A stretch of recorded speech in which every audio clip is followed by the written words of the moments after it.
আমি তাসনিম আপনাদেরকে ওয়েলকাম করছি আমাদের আরো একটি লেসনে। এআই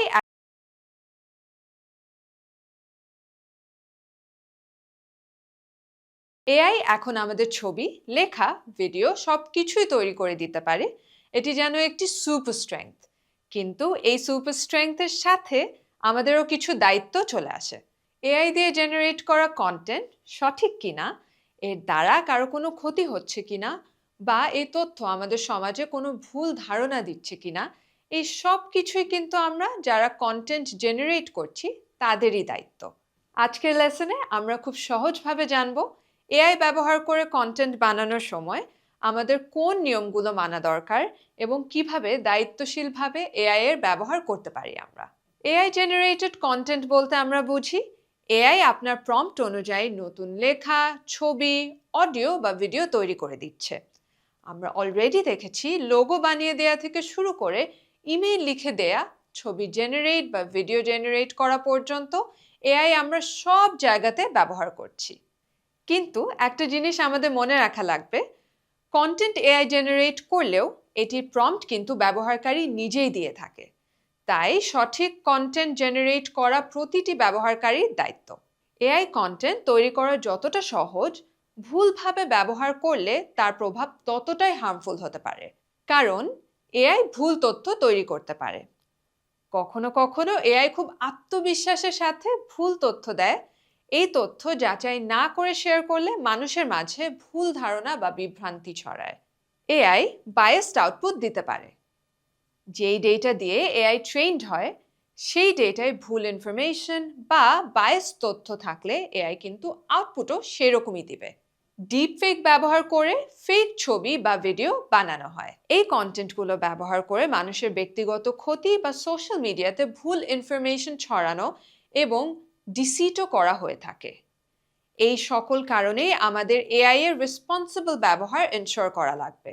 এআই একটা পাওয়ারফুল টুল, কিন্তু তার ব্যবহার যেন দায়িত্বশীল হয় এটা নিশ্চিত করতে হবে আমাদেরই। এখন চলুন আমরা দেখে নেই এআই ব্যবহারের ক্ষেত্রে দায়িত্বশীল হওয়ার কয়েকটি উপায়। কন্টেন্ট এআই দিয়ে জেনারেটেড হলে তা জানিয়ে দেয়া। এআই জেনারেটেড কন্টেন্ট কোনো পাবলিক প্ল্যাটফর্মে বা সোশ্যাল মিডিয়াতে শেয়ার করলে তা সব সময় উল্লেখ করা উচিত। এতে স্বচ্ছতা থাকে এবং ভুল বোঝাবুঝি কমে। এআই মাঝে মাঝে ভুল তথ্য দিতে পারে, তাই এআই জেনারেটেড কোনো তথ্য শেয়ার করার আগে অথেন্টিক নিউজ আউটলেট বা সোর্স থেকে ভেরিফাই করে নেওয়া উচিত। কারো ক্ষতি করতে পারে এমন কন্টেন্ট তৈরি করবেন না। অপমানজনক, বিভ্রান্তিকর, বৈষম্যমূলক বা ভুল তথ্য ভিত্তিক কন্টেন্ট তৈরি এবং শেয়ার করা একেবারেই উচিত নয় এবং অনেক ক্ষেত্রে এটি বেআইনি। এআই জেনারেটেড কন্টেন্টের কারণে যাতে কারো কোনো ক্ষতি না হয় এটি সবসময় নিশ্চিত করা উচিত। কপিরাইট অ্যান্ড ওনারশিপের নিয়মাবলী মেনে চলুন। এআই দিয়ে তৈরি কন্টেন্ট কোথাও শেয়ার করলে জানান যে এটি এআই জেনারেটেড। এতে কপিরাইট সংশ্লিষ্ট বিভ্রান্তি কমে। কারো ছবি বা কণ্ঠস্বর ব্যবহার করার আগে অনুমতি নিন। এআই দিয়ে ভয়েস ক্লোন বা ইমেজ তৈরি করলে এটি কারো ভয়েস বা ইমেজের মতো হয়ে যেতে পারে, যা কনফিউশন তৈরি করে। কখনো এরকম কন্টেন্ট জেনারেট করতে হলে সব সময় কনসেন্ট গ্রহণ করা উচিত। সেনসিটিভ ডেটা এআই প্ল্যাটফর্মে আপলোড দিবেন না।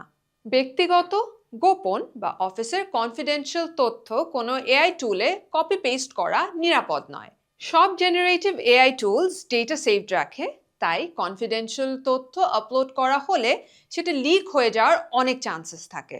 এআই আউটপুট নিয়ন্ত্রণ করতে শিখুন। জেনারেটিভ এআই প্ল্যাটফর্ম যা বলছে সব সঠিক ব্যাপারটা কিন্তু তেমন নয়। প্রম্পটিং এর মাধ্যমে আমাদের সঠিক তথ্যটি বের করে আনতে হবে।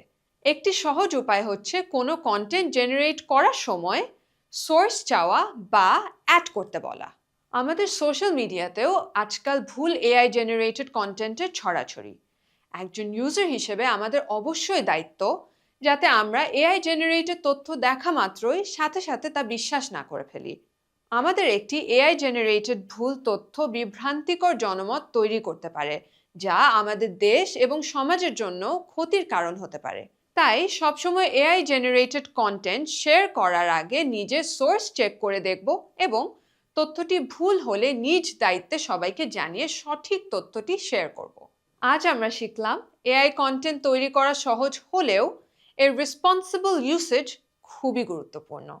কিন্তু দায়িত্বশীলভাবে ব্যবহার করলে এআই আমাদের ওয়ার্ক, এডুকেশন, ক্রিয়েটিভিটি সব কিছুকে আরো অনেক এগিয়ে নিতে পারে। আজকের লেসন এতটুকুই।